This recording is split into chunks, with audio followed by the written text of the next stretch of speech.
Yes, puffed Thomas, but he doesn't want to be shunted. His name is...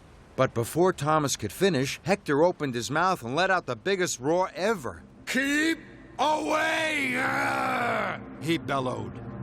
Rosie was so surprised she shook from funnel to footplate, and she steamed straight out of the yard. This made Thomas cross. Hector had biffed and bashed Bill and Ben. He had shouted at Thomas, and he had frightened Rosie so much that she had puffed away. Now the extra delivery would never be ready. Thomas had had enough. He puffed up bravely in front of Hector and gave him a mighty biff. Hector rolled backwards. He was very cross. Keep away! He roared. No, I won't, tooted Thomas crossly. You are causing confusion and delay. You really are horrid. Then, with one mighty biff, Thomas sent Hector rolling backwards into a set of buffers. Hector crashed off the track. Thomas felt very bad. He hadn't meant to knock Hector over. Thomas puffed up to Hector. Hector lay on his side, looking very sad. Now Hector didn't seem so horrid. I'm sorry I biffed you so hard, wheezed Thomas. But why don't you want to be shunted? Because I'm scared, moaned Hector. Why? Asked Thomas. I'm new, he groaned. And I'm scared because I haven't been filled with coal before. I don't know what it feels like. That's why I didn't want to be shunted, he added. Thomas was surprised. Later, Rocky and the workmen arrived and lifted Hector back onto the tracks. Thomas wanted to help Hector. Sometimes I'm scared when I have to do something new, he chuffed, but coal isn't scary. Hector watched as Thomas rolled under the coal hopper. Black, dusty coal poured into Thomas's coal box. When the dust settled, Hector saw that Thomas was smiling. See? It's not scary, tooted Thomas proudly. Now Hector was excited. I'd like to be filled with coal too, he rumbled. We must hurry, puffed Thomas. Thomas pulled Hector quickly under the coal hopper. Hector was quickly filled with coal. It felt wonderful. Then Thomas shunted Hector into place, just in time.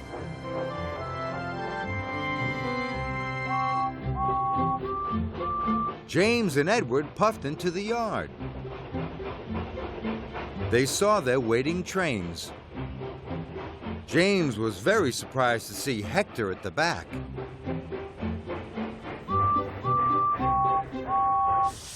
Well done, Thomas, snorted James. The trains were soon coupled up. James and Edward puffed away for their special deliveries. They were very surprised to hear Thomas whistle, "Good luck!" But the whistle wasn't for them. It was Thomas tooting to his new friend, Hector the Not Horrid at All.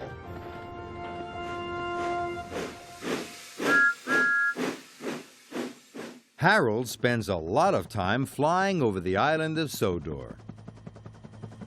Sometimes he sees strange shapes below him. Can you guess what they are? This shape is long and thin. It has two flat arms sticking out on either side. And it's white. Can you guess what it is? It's Jeremy the plane. Jeremy is one of Harold's new friends. What other shapes can you see? This shape is a rectangle. It's black at the back, then red in the middle, and there's a gold circle. Can you guess what it is? Harold thinks it might be another one of his friends. Let's have a look. Yes, it's his friend James. The black at the back was the coal in his tender. The red was his boiler. The gold circle was his dome. Things look very different from up in the sky. But Harold knows what they are. See you soon, Harold.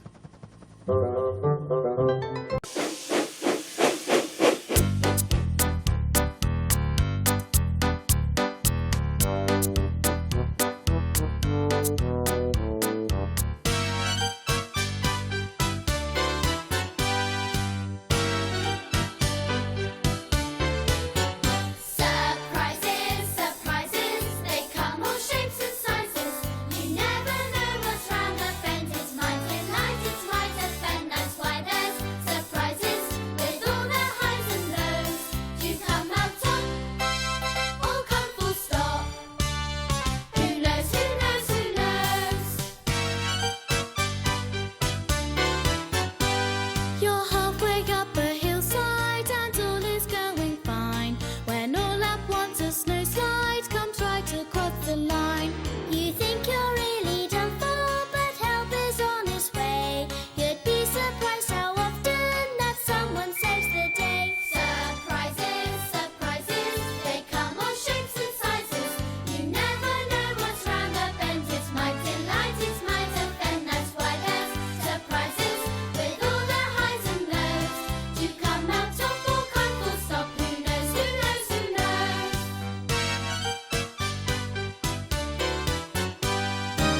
Surprises, surprises, they come all shapes and sizes. You never know what's round the bend. It's might delight, it's might offend. That's why there's surprises with all the highs and lows. Do you come out top, come full stop? Shine and gleam, neat and clean. Take the mail, come off the rail. Who knows, who knows, who knows?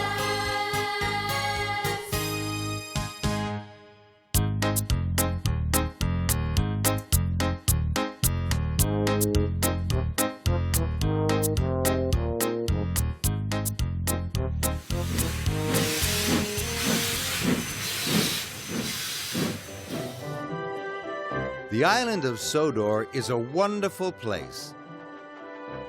There are lots and lots of engines. Who's that puffing along the track? It's James. James is a bright red engine. He can pull lots of freight cars. He has the number 5 painted on his tender, a bright brass dome, and 6 strong driving wheels that clickety-clack along the tracks of Sodor. James is the only red engine, and he is very proud of his red coat. One day, James had a bright new coat of red paint. He wanted all the other engines to tell him how wonderful he looked. The next morning, Sir Topham Hatt told James to help Percy at the coaling plant.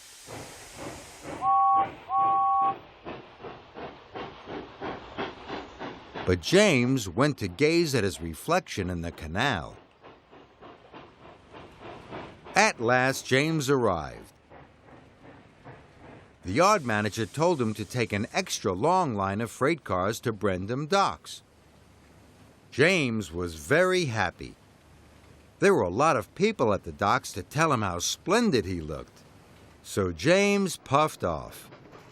But the freight cars were very troublesome. They biffed and they bashed. They wriggled and giggled and covered James in coal dust. When James arrived at Brendam, his bright red coat was very dirty. Luckily, James is never too proud to see the funny side, but his pride can get him into a lot of trouble. There was to be a new holiday poster for the island of Sodor. Sir Topham Hatt chose Edward to be the poster engine. James was upset. He and Edward were almost the same.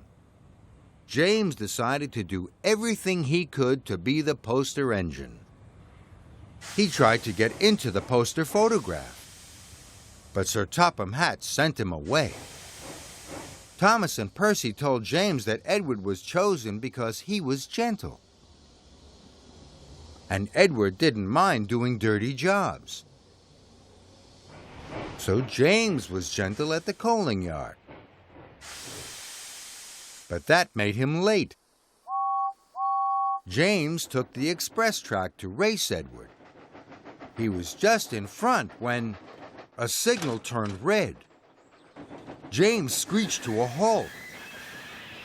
But Edward couldn't stop in time.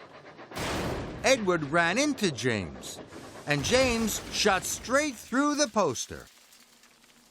Now James was the poster engine.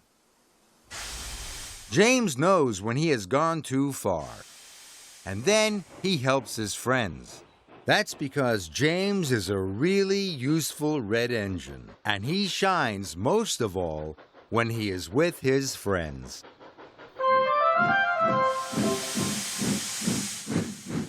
Every engine on the island of Sodor looks different. Can you tell who this is?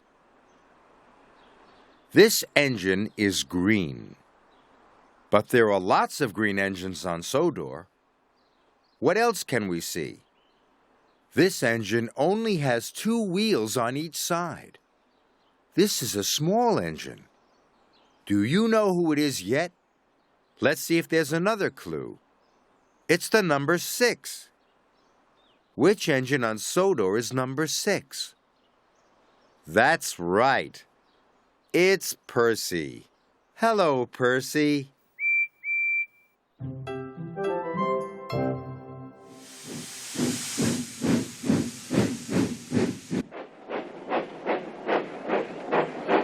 Thomas's whistle is broken. Which new whistle should Thomas choose?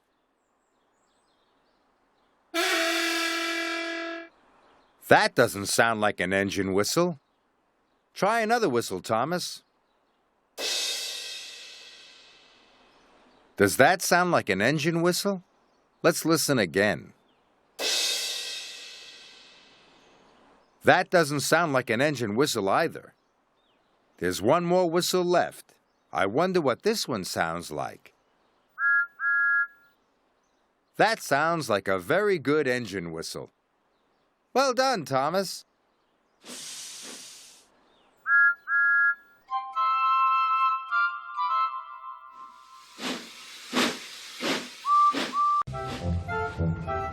Gordon and the Mechanic. There are railway lines all over the island of Sodor. The railway runs from Brendam Docks right across the countryside. So there are lots of signals. They help the engines to stay safe as they go about their work.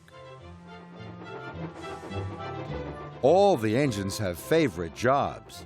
Gordon loves pulling the express.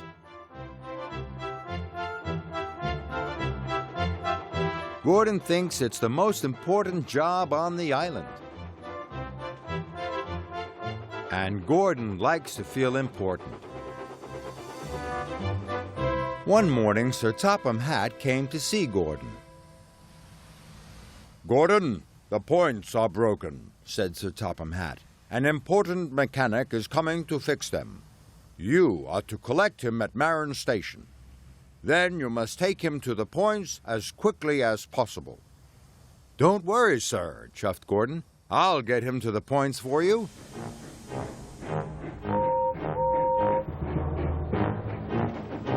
Gordon steamed to Marin. All the other engines were stuck. They couldn't go anywhere until the points were fixed.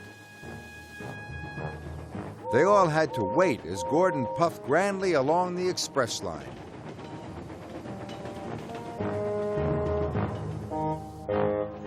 I'm an important engine collecting an important passenger, he puffed proudly.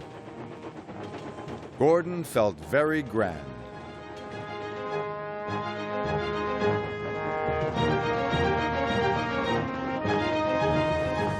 Gordon pulled into Marin Station. There was a passenger carrying a toolbox waiting on the platform. He must be the important mechanic, thought Gordon. All aboard, he whistled, and the man with the toolbox climbed on board. Wait, said the station master. Bertie the bus is bringing more passengers. I can't wait, Gordon huffed. I have a very important passenger on board. I have to leave now. And he left.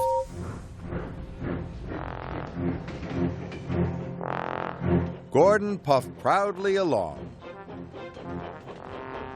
But he didn't know that the man with the toolbox wasn't the mechanic. Or that Bertie the bus had brought the mechanic with all the other passengers. They were still waiting on the platform.